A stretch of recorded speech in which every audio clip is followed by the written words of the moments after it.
مومنو، جب تم آپس میں کسی میعاد معین کے لیے قرض کا معاملہ کرنے لگو تو اس کو لکھ لیا کرو، اور لکھنے والا تم میں کسی کا نقصان نہ کرے بلکہ انصاف سے لکھے۔ نیز لکھنے والا جیسا اللہ نے اسے سکھایا ہے لکھنے سے انکار بھی نہ کرے اور دستاویز لکھ دے،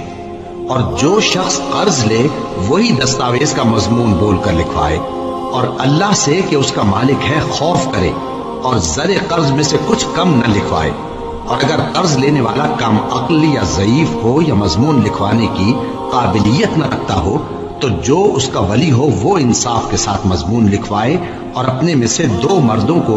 ایسے معاملے کے گواہ کر لیا کرو، اور اگر 2 مرد نہ ہوں تو 1 مرد اور 2 عورتیں جن کو تم گواہ پسند کرو کافی ہیں، کہ اگر ان میں سے ایک بھول جائے گی تو دوسری اسے یاد دلا دے گی، اور جب گواہ گواہی کے لیے طلب کیے جائیں تو انکار نہ کریں۔